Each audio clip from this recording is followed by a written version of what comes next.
Good morning, everybody, and welcome to the AM Report for Haps News, the network of now. I'm Alex Mahajer. It is Monday, December 21st, and today, at long last, we have a coronavirus relief package. We've got a lot of news about Georgia ahead of this January 5th runoff election, and Senator Kelly Loeffler's under fire again this morning after renewed attacks by religious groups who she's consistently finding herself in trouble with. We are covering this and all of today's top headlines on the AM Report.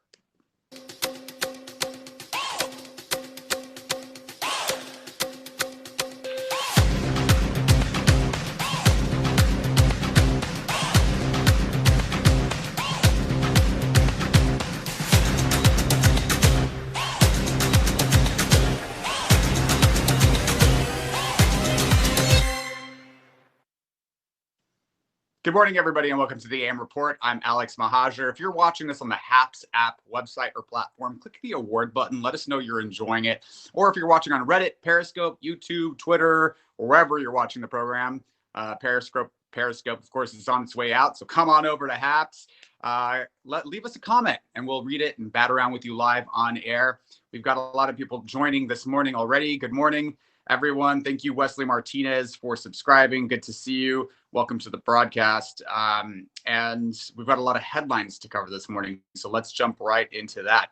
Finally, or perhaps thanks for nothing, the Congress has reached a deal on a COVID-19 relief package that includes, it's $900 billion. It includes $600 stimulus checks for most Americans and additional $300 per week in unemployment benefits. I'll note this is a steep decline from what Americans got earlier this year from the $1,200 check, and the $300 unemployment benefits are only if they exhaust all other unemployment options in their states. So here's to the traitors who launched. The Republican Party was apparently fighting to include a tax break for the so-called three martini business lunches in this package. So the tax deduction is for people who have corporate lunches, and it's expected to cost the U.S. billions of dollars in tax revenue. Just another slap in the face from the GOP. Senator Mitt Romney from Utah is ringing the alarm about the recent cyber attacks that happened against the United States and our federal agencies and companies, saying that it could potentially cripple electricity and water systems in the country. And he slammed Trump for not condemning Russia. In fact, Trump has raised the specter of doubt about this and has claimed that it could be China. It could be China, which is something he did during the 2016 presidential election. He claimed that China may have been behind the attacks on our elections. Let's hear a little bit from Senator Mitt Romney about this on Meet the Press yesterday. You made a very impassioned plea for the president in particular to speak out, the administration to speak out on what was going on with this Russian hack. Secretary Pompeo did do that. I imagine what the president tweeted about China is not what you thought needed to be done. What do you make of the president's decision, I guess, to speculate on an alternative theory? Well, you're absolutely right. I was disappointed in the president's comment, but I think we've come to recognize that the president has a blind spot when it comes to Russia. And the reality here is that the experts, the people who really understand how our systems work and how computers work and software and so forth, the thousands upon thousands of the CIA and the NSA and the Department of Defense have determined that this came from Russia. And it is an extraordinary invasion of our cyberspace. And the implications of this, as Tom Bossert, who was President Trump's if you will, advisor with regards to Homeland Security, he said, look, right, you cannot overstate how serious this is. I mean, they basically have the capacity to know what we're doing. They even got into the agency that's responsible for our nuclear capacities, for our research with regards to nuclear weaponry. This is an extraordinarily damaging invasion, and it went on for a long, long time. Went on for a long, long time, says Senator Mitt Romney, the only Republican impeachment vote against Donald Trump this past year. Gosh, it's been only a year. Can you believe? Feels like eons ago. But speaking of Trump, we got some more headlines this morning. Trump is, of course, the sorest loser. He's filing a new Supreme Court petition asking the U.S. Supreme Court to reverse 3 Pennsylvania Supreme Court cases related to mail-in ballots. And he's asking as his remedy in this case for the court to overturn the will of the people and allow the Pennsylvania General Assembly to pick its own slate of electors.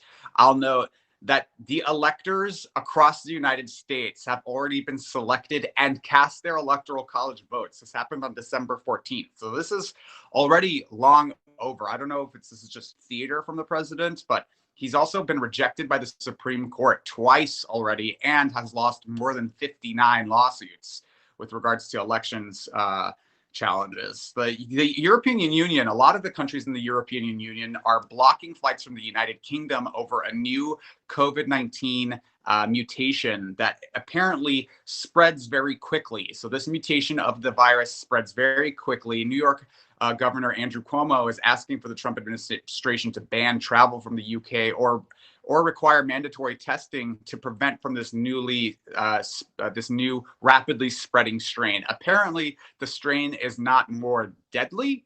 It is just it spreads much quicker. So it's something to be looking out for ahead of our Thanksgiving, or excuse me, our Christmas. What is it? It's 2020. What is time? Ahead of our Christmas vacations, quote vacations this weekend. Everybody stay safe, mask up. The public health officials are recommending that we not congregate for the holidays this year, and perhaps for the best until everyone who wants to be vaccinated is vaccinated. If you're reading this, do you plan to be vaccinated when it comes up? Let's see. We got some comments chiming this morning. A lot of people are pretty upset about this 3 martini tax break that the Republicans fought for. OMG, I was thinking about all their expense accounts on the Hill, says Mama Robin. And I'll note most Americans got a $600 stimulus check for if you make over $75,000 a year, that will be phased out. While these guys fought to get tax deductions for corporate lunches, which oftentimes some of these corporate lunches will equal $600, the equivalent of a stimulus check for one person in the United States. So it's pretty wild. Let's see. Showtime, Dwiz, the Senate let Trump stay in office. Why are they crying now? That's fair, but I'll also note that Romney was the sole Republican impeachment vote. And I'll also note was the only person in history to cross party lines to vote to impeach a president of his own party. So let's see. This is scary. Will the vaccine be able to combat this new strain? I am not a medical expert, but my understanding is there are not concerns about protecting from COVID. The vaccine will protect against various strains and mutations of the COVID-19 virus. But I'm not hearing any news yet that the new vaccine, either the Moderna or the Pfizer vaccine, will be ineffective against any varying strains or mutations of the virus. But that is just my layperson's understanding, and we would need to make sure we have a medical expert confirm that. Yep, Michelle says there are people getting evicted and they want tax deductions for their martinis. Yeah, and they fought for it. They fought for it hard, and Democrats ended up agreeing to it in order to get child care tax credits. So as with everything, the negotiating on the Hill leaves much to be desired. U.S. politicians are crooks, says a Reddit user. Let's see. Yeah, U.S. politicians are crooks. I'll note that not all of them. There were a lot of recently elected members of the House in the 2018 and 2020 election campaign cycles who did not take corporate PAC money, and that should be the standard moving forward. I'll also note that those almost all of those candidates were Democratic candidates who refused to take corporate PAC money. And we talk a lot about why Democrats didn't do as well in the 2020 election, and I think you can look to dark money and corporate PAC spending, and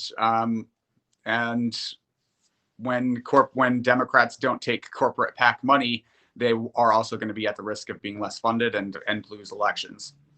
So this morning, Senator Kelly Loeffler, let's get into our main story for the morning, is in a little more hot water after over 100 Black pastors from Georgia have written an open letter condemning her attacks on Reverend Raphael Warnock, who is her Democratic challenger in this January 5th Senate runoff election. And this isn't the first time Kelly Loeffler has found herself in hot water. She has actually been criticized by Jewish advocacy groups as recently as last week after she was seen photographed with former KKK leaders and white nationalists. Of course, she says, "I never knew that person. I didn't know what they stand for," but she's consistently found herself in trouble. Now, she has made a campaign tactic out of calling Reverend Warnock a radical liberal and a socialist liberal and trying to tie his social justice work to radicalism. And if you need a reminder, here's Kelly Loeffler during their debate a couple of weeks ago. This is a supercut of every single time Kelly Loeffler called Reverend Warnock a radical liberal or a socialist, or brought up defund the police as a campaign tactic. Here's Senator Loeffler. You know, Chuck Schumer said, now we take Georgia, then we change America. I'm fighting for every single Georgian to live the American dream. Chuck Schumer of socialism, the American dream. Radical liberal Raphael Warnock, the American dream. Radical liberal Raphael Warnock. Radical liberal Raphael Warnock. Chuck Schumer's radical agenda. Defund the police, Marxism, socialism, and Marxism. Radical liberal Raphael Warnock. I'm here working for Georgia. Defund the police. Radical liberal Raphael Warnock. Chuck Schumer.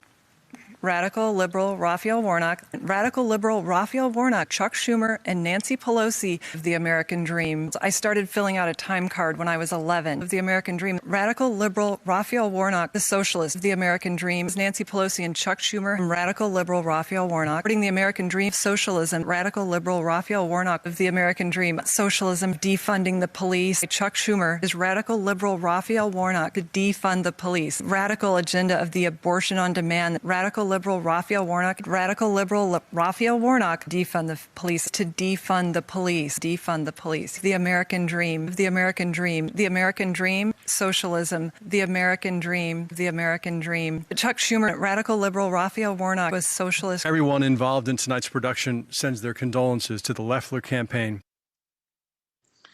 So that's not just during the debate. That's just been her tactic. That's her campaign tactic, is to call her opponent a radical liberal and hope that it sticks. Now, this letter just came out, commenters saying take out the batteries, and that was, yes, Tim, yes. A lot of people were saying this on Twitter, that she's a robot, he's malfunctioning.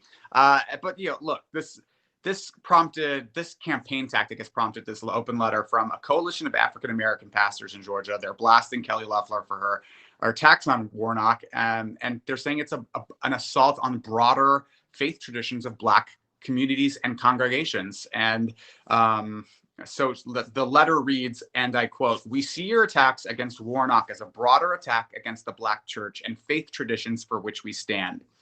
The letter demands that Kelly Loeffler stop her, quote, "false attacks on Warnock's social justice, theological, and faith traditions."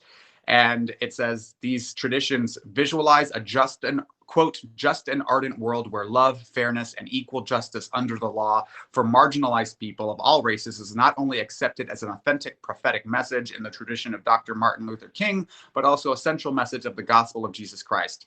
The letter also attacked Kelly Loeffler for her support of President Trump and his baseless voter fraud claims in his attempt to overturn the presidential election. The letter goes on to say, quote, "What can be more radical, more seditious than supporting 59 attempts to overthrow the will of the people by tossing Black votes?" the letter asked. So this is an open letter against Kelly Loeffler. She's in trouble with these groups. And I'll note more than 1.4 million Georgians have already voted in the runoff election that's coming up. In-person voting day is January 5th. 1.4 million voters have already either voted by mail or voted in person early. So we're nearing record. This is definitely a record for a runoff election, and we're nearing the same levels as the November 3rd general election that happened just, it feels like a year ago, but it was just last month. So voters are turning out, and thank you, Pablo de Ahoya, for the Super Heart Award. A radical liberal, says Imperfect Bieber with a heart. If Warnock's a radical liberal, well, then so am I. A lot of interesting news, and Reverend Warnock has responded. Here's a tweet from Reverend Warnock saying, "My faith is the foundation upon which I have built my life. It guides my service to my community and my country. Kelly Loeffler's attacks on our faith are not just disappointing, they are hurtful to Black churches across Georgia." And also, Reverend Warnock is the pastor at the Ebenezer, at the same church where Martin Luther King Jr. was a pastor. So, he leads with his faith. He's a man of faith, and he also believes in social justice, and that's tied into his faith. Michael says, "I love your Christmas tree. Thank you so much." Thank you so much. This has been the AM Report for HAPS News, the network of Now. We are live every weekday morning at 7:30 a.m. Pacific, 10:30 Eastern, with all of your quick political news and headlines to get your day started right. If you like this journalism, if you like this content, please consider sponsoring it or subscribing. Visit me at haps.tv/@Alex and purchase me a cup of coffee, or subscribe to the content so you can get a notification every morning. And when you do, you get 100 free coins. You can award it midstream and let us know you're enjoying it, just like Pablo. Thank you for the award. Thank you, Christopher Drago, for the Appreciate You award. I very much so appreciate it. We will see you all tomorrow morning, and have a fantastic Monday, everybody.